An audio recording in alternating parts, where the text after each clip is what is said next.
ആത്മീയമാമുണർവാലേ ദീപ്തമാക്കണേ. വചനം മഴയായി പെയ്യും, കൃപതൻ നിറവായൊഴുകും. വിടുതൽ നൽകുന്ന വചനം, അറിവിൻ്റെ പൊരുളാകും വചനം. സൗഖ്യമാ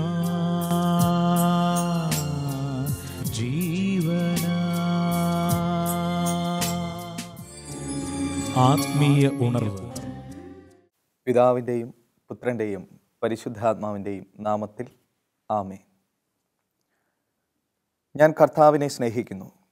എൻ്റെ പ്രാർത്ഥനയുടെ സ്വരം അവിടുന്ന് ശ്രവിച്ചു. അവിടുന്ന് എനിക്ക് ചെവി ചായ്ച്ചു തന്നു. ഞാൻ ജീവിതകാലം മുഴുവൻ അവിടുത്തെ വിളിച്ചപേക്ഷിക്കും. മരണക്കെണി എന്നെ വലയം ചെയ്തു, പാതാളപാശങ്ങൾ എന്നെ ചുറ്റി. ദുരിതവും തീവ്രവേദനയും എന്നെ ഗ്രസിക്കുന്നു. ഞാൻ കർത്താവിൻ്റെ നാമം വിളിച്ചപേക്ഷിച്ചു. കർത്താവെ, ഞാൻ യാചിക്കുന്നു, എൻ്റെ ജീവൻ രക്ഷിക്കണമേ.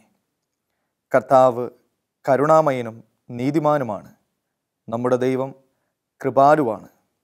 എളിയവരെ കർത്താവ് പരിപാലിക്കുന്നു.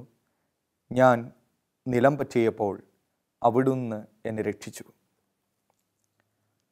കാരുണ്യവാനായ ദൈവമേ, ത്രിത്വൈക ദൈവമേ, ഞങ്ങൾ അങ്ങയെ ആരാധിക്കുന്നു, സ്തുതിക്കുന്നു, അങ്ങേക്ക് നന്ദി പറയുന്നു.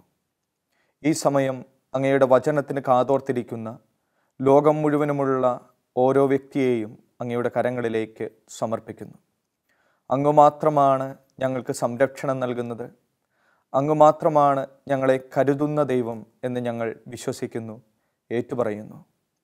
ഞങ്ങളുടെ ജീവിതത്തിൽ വേദനകളും നൊമ്പരങ്ങളും ഉണ്ടായപ്പോൾ ഞങ്ങൾ അങ്ങയെ വിളിച്ചു കരഞ്ഞു. ഞങ്ങളുടെ കണ്ണുനീർ അങ്ങ് കണ്ടു. ഞങ്ങളുടെ പ്രാർത്ഥനകൾക്ക് അങ്ങ് ഉത്തരം നൽകി. ദൈവമേ, ഇനിയും അങ്ങ് ഞങ്ങളെ ശ്രവിക്കും എന്ന് ഞങ്ങൾ വിശ്വസിക്കുന്നു. ഞങ്ങൾ നിലം പറ്റ് വീണുപോകുന്ന അവസരങ്ങളിൽ ഞങ്ങൾക്ക് താങ്ങായി, തുണയായി, തണലായി അങ്ങ് അരികിലുണ്ടാകും എന്ന് ഞങ്ങൾ ഏറ്റുപറയുന്നു, ഞങ്ങൾ വിശ്വസിക്കുന്നു. കർത്താവിൽ ആശ്രയിക്കുന്നവർ വീണേക്കാം, എന്നാൽ അത് മാരകമായിരിക്കുകയില്ല. കാരണം അവിടുന്ന് അവരുടെ കരം പിടിച്ചിട്ടുണ്ട് എന്ന തിരുവചനത്തിൻ്റെ അഭിഷേകം ഞങ്ങളുടെ ഓരോരുത്തരുടെയും ജീവിതങ്ങളിലും കുടുംബങ്ങളിലും നിറയട്ടെ. ഞങ്ങൾ വീണുപോകുമ്പോൾ, ഞങ്ങൾ തളർന്നു പോകുമ്പോൾ, ദൈവമേ, ഇനിയും അങ്ങ് ഞങ്ങളുടെ കരം പിടിക്കണമേ.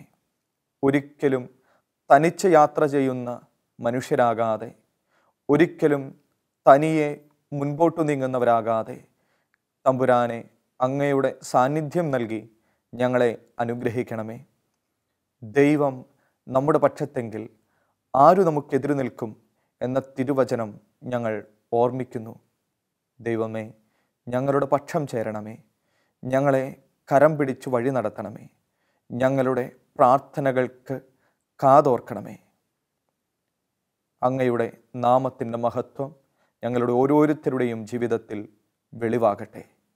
ആമേൻ.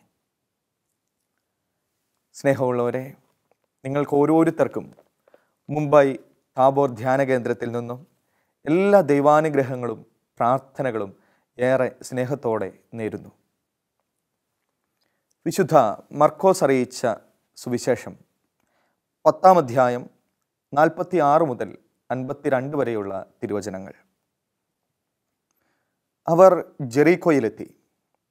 അവൻ ശിഷ്യരോടും വലിയ ഒരു ജനാവലിയോടും കൂടെ ജെറീക്കോ വിട്ടുപോകുമ്പോൾ തിമേയൂസിൻ്റെ പുത്രനായ ബർത്തിമേയൂസ് എന്ന അന്ധയാചകൻ വഴിയരികിൽ ഇരിപ്പുണ്ടായിരുന്നു. നസ്രായനായ യേശുവാണ് പോകുന്നതെന്നറിഞ്ഞപ്പോൾ അവൻ ഉച്ചത്തിൽ വിളിച്ചു പറഞ്ഞു, ദാവീദിൻ്റെ പുത്രനായ യേശുവേ, എന്നിൽ കനിയണമേ. നിശബ്ദനായിരിക്കുവാൻ പറഞ്ഞുകൊണ്ട് പലരും അവനെ ശകാരിച്ചു. എന്നാൽ അവൻ കൂടുതൽ ഉച്ചത്തിൽ വിളിച്ചു പറഞ്ഞു, ദാവീദിൻ്റെ പുത്ര, എന്നിൽ കനിയണമേ. യേശു പെട്ടെന്ന് നിന്നിട്ട് പറഞ്ഞു, അവനെ വിളിക്കുക. അവർ അന്ധനെ വിളിച്ച് അവനോട് പറഞ്ഞു, ധൈര്യമായിരിക്കൂ, എഴുന്നേൽക്കുക, യേശു നിന്നെ വിളിക്കുന്നു. അവൻ പുറങ്കുപ്പായം ദൂരെ എറിഞ്ഞ് കുതിച്ചു ചാടി യേശുവിൻ്റെ അടുത്തെത്തി. യേശു ചോദിച്ചു, ഞാൻ നിനക്ക് വേണ്ടി എന്തു ചെയ്യണമെന്നാണ് നീ ആഗ്രഹിക്കുന്നത്? അന്ധൻ അവനോട് പറഞ്ഞു, ഗുരു, എനിക്ക് കാഴ്ച വീണ്ടും കിട്ടണം. യേശു പറഞ്ഞു, നീ പൊയ്ക്കൊള്ളുക, നിന്റെ വിശ്വാസം നിന്നെ രക്ഷിച്ചിരിക്കുന്നു. തക്ഷണം അവന് കാഴ്ച ലഭിച്ചു. അവൻ യേശുവിനെ അനുഗമിച്ചു. പ്രിയമുള്ളവരെ, വിശുദ്ധ മർക്കോസിൻ്റെ സുവിശേഷത്തിൽ നിന്നും മനോഹരമായ ഒരു ഏട് ദൈവം ഇന്ന് നമ്മുടെ മുൻപിൽ അവതരിപ്പിക്കുകയാണ്. പരിശുദ്ധാത്മാവ് ചില കാഴ്ചകളിലേക്ക്, ചില തുറവികളിലേക്ക് നമ്മെ ഓരോരുത്തരെയും ക്ഷണിക്കുകയാണ്. യേശു ജെറീക്കോയിലൂടെ കടന്നു പോകുന്ന സമയം ഒരുപാട് ആളുകൾ അവനെ അനുഗമിക്കുന്നുണ്ടായിരുന്നു എന്ന് വചനം വളരെ വ്യക്തമായി പറയുന്നു. അവൻ ശിഷ്യരോടും വലിയ ഒരു ജനാവലിയോടും കൂടെ ജെറീക്കോ വിട്ടു പോകുമ്പോൾ തിമയൂസിൻ്റെ പുത്രനായ ബർത്തമിയൂസ് എന്ന അന്ധയാചകൻ വഴിയരികിൽ ഇരിപ്പുണ്ടായിരുന്നു. യേശു എവിടെയൊക്കെ കടന്നു പോയിട്ടുണ്ടോ, യേശു ഏതെല്ലാം ദേശങ്ങളിലൂടെ നടന്നു നീങ്ങിയിട്ടുണ്ടോ, വലിയ ഒരു ജനക്കൂട്ടം, ഒരുപാട് ആളുകൾ തമ്പുരാനെ അനുഗമിക്കുമായിരുന്നു. ഒരുപാട് വ്യക്തികൾ യേശുവിൻ്റെ സാന്നിധ്യത്തിനായി, യേശുവിൻ്റെ വചനത്തിനായി കാതോർത്തിരിക്കുമായിരുന്നു. അവിടുന്ന് അവരോട് സംസാരിച്ച് അവരുടെ ഒപ്പം നടന്നു നീങ്ങി. പക്ഷേ ഇങ്ങനെ ദൈവം ഒരു സമൂഹത്തിൻ്റെ ഒപ്പം, ഒരു പിടി വ്യക്തികളുടെ ഒപ്പം നടന്നു നീങ്ങുമ്പോഴും എത്ര സുന്ദരമായാണ് വചനം പറയുക, അവൻ ഓരോ വ്യക്തിയെയും ശ്രദ്ധിക്കുന്ന ദൈവമാണെന്ന്. വ്യക്തിപരമായ ദൈവത്തിൻ്റെ സ്നേഹത്തെക്കുറിച്ച് പ്രിയമുള്ളവരെ പലപ്പോഴും നമ്മൾ ധ്യാനിച്ചിട്ടുണ്ടാകും. ഇവിടെ വചനം നമ്മുടെ മുൻപിൽ അവതരിപ്പിക്കുന്നത് വ്യക്തിപരമായ ക്രിസ്തുവിൻ്റെ സ്നേഹം, വ്യക്തിപരമായി തൻ്റെ സാന്നിധ്യത്തിൻ്റെ നിറവ് അവൻ ഒരു മനുഷ്യന് പകർന്നു നൽകുന്നതാണ്. ബർത്തിമിയൂസ് യേശു കടന്നു വരുന്നുണ്ടെന്നറിഞ്ഞ് അവിടുത്തെ നാമം വിളിച്ചപേക്ഷിക്കുന്നു. യേശുവേ, ദാവീദിൻ്റെ പുത്ര, എൻ്റെ മേൽ കനിയണമേ. നാമൊക്കെ ചൊല്ലാറുള്ള, ഇംഗ്ലീഷിൽ ജീസസ് പ്രേയർ എന്ന് പറയുന്ന മനോഹരമായ പ്രാർത്ഥന കൂടിയാണല്ലോ ഇത്. അവൻ ഉറക്കെ വിളിച്ചു കരയുന്നു. ആ അന്ധനായ വ്യക്തി വേദനയുടെ നടുവിലിരുന്ന് തൻ്റെ ജീവിതത്തിൽ ഒന്നും കാണാൻ കഴിയാത്ത ആ ദുഃഖഭാരം ഹൃദയത്തിൽ പേറി യേശുവിൻ്റെ നാമം വിളിക്കുമ്പോൾ സംഭവിക്കുന്ന വലിയ അത്ഭുതത്തിൻ്റെ ഒരു സാക്ഷ്യമാണ് വിശുദ്ധ ഗ്രന്ഥം നമ്മുടെ മുൻപിലേക്ക് വെക്കുക. പ്രിയമുള്ളവരെ, യേശു അരികിലേക്ക് വരുന്നുണ്ടെന്ന് അവൻ അറിഞ്ഞു. യേശു തൻ്റെ മുൻപിലൂടെ കടന്നു പോകുമെന്ന് അവൻ മനസ്സിലാക്കി. ചിലപ്പോഴൊക്കെ നമ്മുടെ ജീവിതത്തിൽ ദുഃഖഭാരവുമായി, നമ്മുടെയൊക്കെ ജീവിതത്തിൽ വലിയ നൊമ്പരങ്ങളുമായി നമ്മൾ മുൻപോട്ട് പോകുമ്പോൾ ദൈവം കടന്നു വരുന്നു എന്നറിയുന്ന ചില നിമിഷങ്ങളുണ്ടാകും. ഉറക്കെ വിളിച്ച് കരയണം എന്ന് തിരുവചനം പറയുന്നു. യെശയ്യായുടെ പ്രവചനം 58 അധ്യായം 9 തിരുവചനം ഓർമ്മപ്പെടുത്തുന്നു. നീ പ്രാർത്ഥിച്ചാൽ കർത്താവ് ഉത്തരമരുളും, നീ നിലവിളിക്കുമ്പോൾ ഇതാ ഞാനെന്ന് അവിടുന്ന് മറുപടി തരും. നിലവിളിക്കുന്ന ഒരു മനുഷ്യന് തൻ്റെ സാന്നിധ്യം കൊണ്ട് ഇതാ ഞാൻ എന്ന് മറുപടി നൽകുന്ന ദൈവത്തിൻ്റെ സുന്ദരമായ ഒരു ചിത്രം. ഒരുപാട് വ്യക്തികൾ യേശുവിൻ്റെ ഒപ്പം നടന്നു നീങ്ങുന്നുണ്ടായിരുന്നു. അവരൊന്നടങ്കം ബർത്തിമിയൂസിനോട് പറയുന്നത് നിശബ്ദനായിട്ടിരിക്കുവാനാണ്. ദൈവം കടന്നു പോകുമ്പോൾ സ്വരമുയർത്താൻ, ദൈവം കടന്നു പോകുമ്പോൾ നിന്റെ നൊമ്പരങ്ങൾ പറയാനുള്ള ഒരു നേരം അത് ഇതല്ല. പ്രിയമുള്ളവരെ, ഇങ്ങനെ അവനെ വിലക്കിയ മനുഷ്യരുടെ മുൻപിലാണ് അതൊന്നും വകവയ്ക്കാതെ ദൈവ സാന്നിധ്യത്തിന് വേണ്ടി ആ മനുഷ്യൻ ആഗ്രഹിക്കുന്നതും പ്രാർത്ഥിക്കുന്നതും. ക്രിസ്തു നിന്നു, ദൈവം അവനു വേണ്ടി നിന്നു എന്ന് വചനം പറയുന്നു. അവൻ വിളിച്ചപേക്ഷിക്കുമ്പോൾ എന്തു സംഭവിച്ചു എന്ന് വ്യക്തമായിട്ട് വചനം കുറിക്കുകയാണ്. യേശു പെട്ടെന്ന് നിന്നിട്ട് പറഞ്ഞു, അവനെ വിളിക്കുക.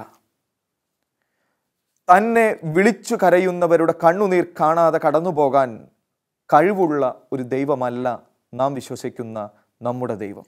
വീണ്ടും വെളിപാടിൻ്റെ പുസ്തകം 21 അധ്യായം 3 മുതലുള്ള തിരുവചനങ്ങളിൽ നമ്മൾ കാണുന്നു, ഇതാ ദൈവത്തിൻ്റെ കൂടാരം മനുഷ്യരോട് കൂടെ.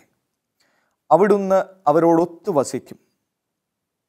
അവർ അവിടുത്തെ ജനമായിരിക്കും. അവിടുന്ന് അവരോട് കൂടെ ആയിരിക്കുകയും ചെയ്യും.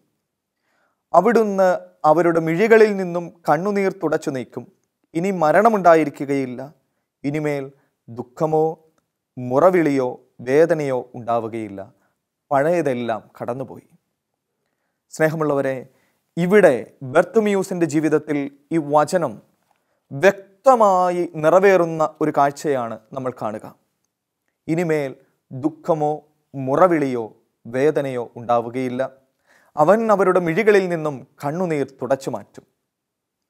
കാഴ്ചയില്ലാത്ത ഈ മനുഷ്യൻ്റെ ദുഃഖം ഒരുപക്ഷെ വളരെ വലുതാണ്. അന്ധരായ വ്യക്തികൾക്ക് അത് കൂടുതൽ തിരിച്ചറിയാൻ കഴിയും. എല്ലാം കാണുന്ന, നമ്മുടെ ചുറ്റുമുള്ള കാഴ്ചകളെല്ലാം ആസ്വദിക്കുന്ന നമുക്ക് ഒരുപക്ഷെ പ്രിയമുള്ളവരെ, ഈ മനുഷ്യൻ്റെ വേദന അത്ര ആഴത്തിൽ തിരിച്ചറിയാൻ കഴിഞ്ഞെന്ന് വരില്ല. പക്ഷേ ദൈവത്തിന്, ക്രിസ്തുവിന് അതറിയാൻ കഴിഞ്ഞു. ചുറ്റുമുള്ള മനുഷ്യരൊന്നും അവൻ്റെ വേദന തിരിച്ചറിയാതിരുന്നപ്പോൾ ദൈവം അവന് വേണ്ടി നിന്നു. അവൻ്റെ വേദനയെ ഹൃദയത്തിൽ ഏറ്റുവാങ്ങിയ ഒരു വ്യക്തി പോലും അവിടെ ഉണ്ടായിരുന്നില്ല. കാരണം അതുകൊണ്ടാണല്ലോ നിശബ്ദനായിട്ടിരിക്കാൻ അവനോട് മറ്റുള്ളവർ പറയുക.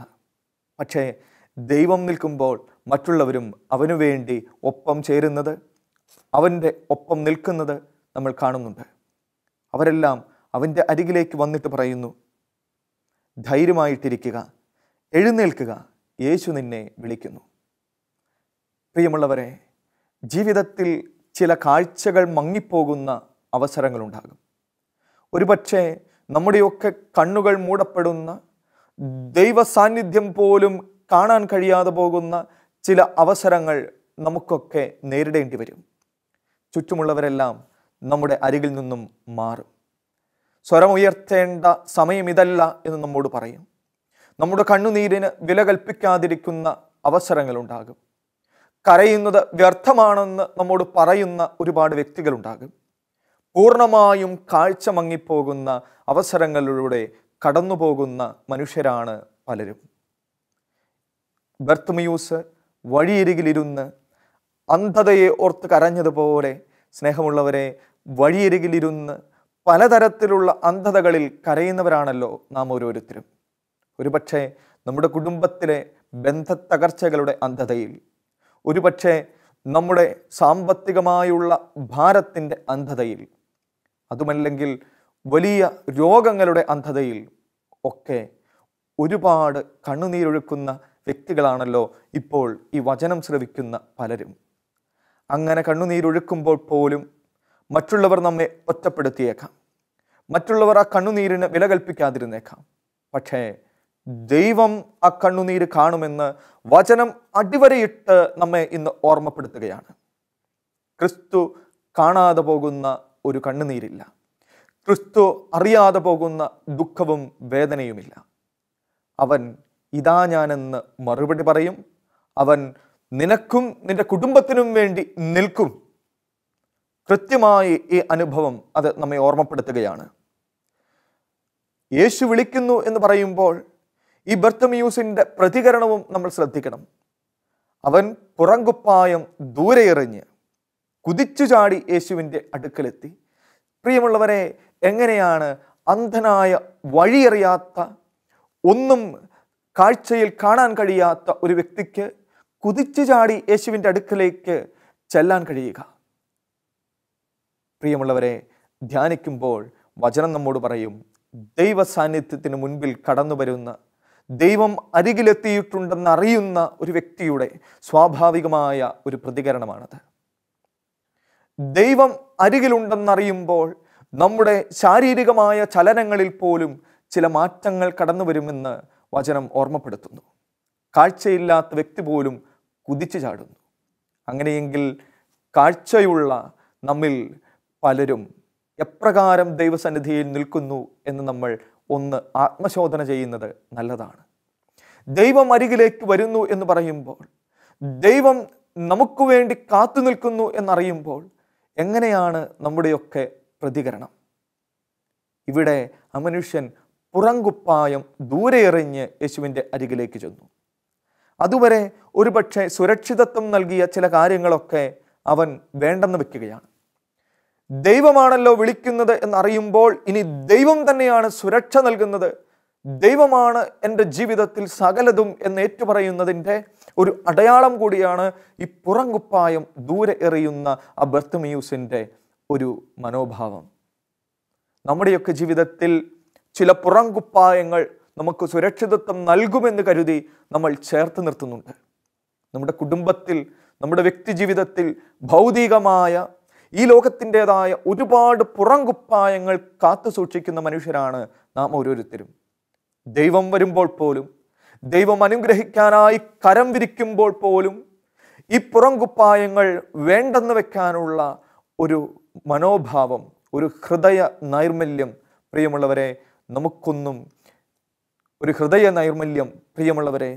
നമുക്ക് നഷ്ടപ്പെടുന്നു എന്നുള്ളതാണ് വസ്തുത. ദൈവമാണ് വലുതെന്നറിയുന്ന മനുഷ്യൻ സകലതും പുറകിലുപേക്ഷിച്ച് അവൻ്റെ മുൻപിലേക്ക് ഓടിയെത്തും.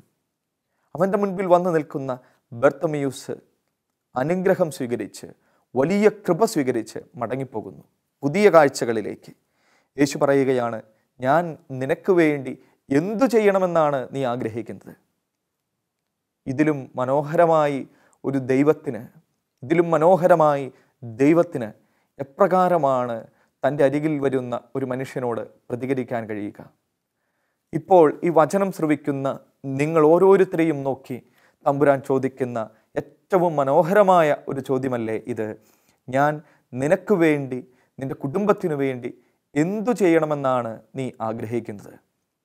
അത്ഭുതങ്ങളുടെ ദൈവം നിങ്ങളുടെ കുടുംബത്തിൽ, നിങ്ങളുടെ വ്യക്തി ജീവിതത്തിൽ തീർച്ചയായും അത്ഭുതങ്ങളുടെ മഴ വർഷിക്കും എന്നുള്ളത് തീർച്ചയാണ്. കുറച്ച് നാളുകൾക്ക് മുൻപ് ഇവിടെ ധ്യാനത്തിൽ സംബന്ധിച്ച ഒരു പെൺകുട്ടിയുടെ അനുഭവം ഓർക്കുകയാണ്. യുവതി യുവാക്കൾക്കായി നടന്ന ഒരു ധ്യാനം. ആദ്യ ദിവസം 2 കണ്ണുകൾക്കും കാഴ്ചയില്ലാതെ അവൾ ഇതിലെ നടക്കുന്നു.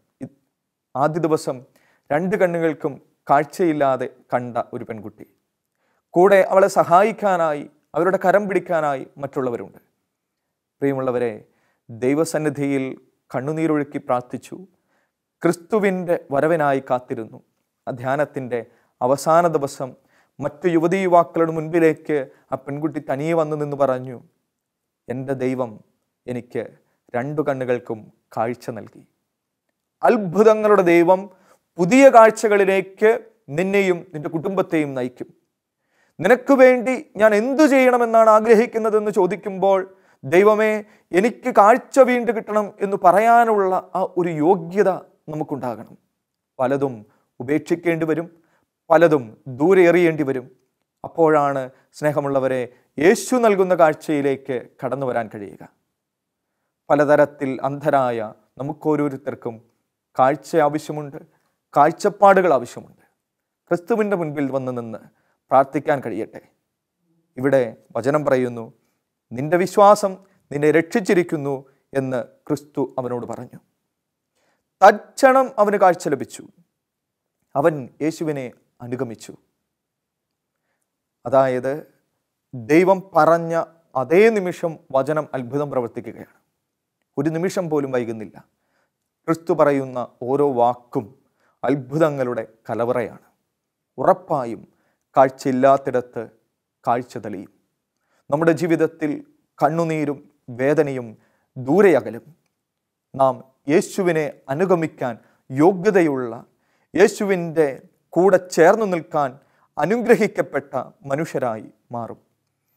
വ്യക്തമായിട്ട് ഈ വചനം നമ്മുടെ ഹൃദയത്തിൽ കുറിക്കാം. വെളിപാടിൻ്റെ പുസ്തകം 21:3 മുതലുള്ള തിരുവചനങ്ങൾ. അവിടുന്ന് അവരോടൊത്തു വസിക്കും, അവർ അവിടുത്തെ ജനമായിരിക്കും. അവിടുന്ന് അവരോട് കൂടെ ആയിരിക്കുകയും ചെയ്യും. അവിടുന്ന് അവരുടെ മിഴികളിൽ നിന്നും കണ്ണുനീർ തുടച്ചു നീക്കും. ഇനി മരണമുണ്ടായിരിക്കുകയില്ല, ഇനിമേൽ ദുഃഖമോ മുറവിളിയോ വേദനയോ ഉണ്ടാവുകയില്ല. പ്രിയമുള്ളവരെ, അവൻ അരികിലേക്ക് വരുന്നു എന്ന് സൂചന ലഭിക്കുന്ന, അറിയുന്ന അവസരങ്ങളിൽ മറ്റുള്ളതെല്ലാം മറന്ന് യേശുവേ, ദാവീദിൻ്റെ പുത്ര, എൻ്റെ മേൽ, എൻ്റെ കുടുംബത്തിന് മേൽ കരുണയായിരിക്കണമേ എന്ന് പ്രാർത്ഥിക്കാൻ നമുക്ക് കഴിയട്ടെ. ഉറപ്പായും അവൻ നമുക്ക് വേണ്ടി, നമ്മുടെ കുടുംബത്തിന് വേണ്ടി നിൽക്കും. കരയുന്നവരെ മറികടന്നു പോകാൻ നമ്മുടെ ദൈവത്തിന് കഴിയുകയില്ല. വചനം പറയുന്നുണ്ടല്ലോ, യെശയ്യായുടെ പുസ്തകം 59 അധ്യായം 1 തിരുവചനം, നിങ്ങളെ രക്ഷിക്കാൻ കഴിയാത്ത വിധം കർത്താവിൻ്റെ കരം കുറുകിപ്പോയിട്ടില്ല, നിങ്ങളെ കേൾക്കാനാകാത്ത വിധം അവിടുത്തെ കാതുകൾക്ക് മാന്യം സംഭവിച്ചിട്ടില്ല. യേശുവിൻ്റെ കാതുകളിൽ നമ്മുടെ സ്വരം എത്തും എന്നത് തീർച്ചയാണ്. നമ്മുടെ ചുറ്റുമുള്ള ലോകം നിശബ്ദമായിട്ടിരിക്കാൻ പറയുമ്പോഴും ദൈവനാമം, ക്രിസ്തുവിൻ്റെ നാമം വിളിച്ച് കരയുവാൻ നമുക്ക് കഴിയട്ടെ. അത് അനുഗ്രഹമായി, അനുഗ്രഹത്തിൻ്റെ മഴയായി നമ്മുടെ കുടുംബങ്ങളിൽ, നമ്മുടെ വ്യക്തി ജീവിതത്തിൽ പെയ്തിറങ്ങും. നമുക്ക് പുതിയ കാഴ്ചകൾ ലഭിക്കട്ടെ, പുതിയ കാഴ്ചപ്പാടുകൾ ലഭിക്കട്ടെ, യേശുവിനെ അനുഗമിക്കാൻ കഴിയട്ടെ. എല്ലാവരെയും ദൈവം സമൃദ്ധമായി അനുഗ്രഹിക്കട്ടെ. ആമേൻ.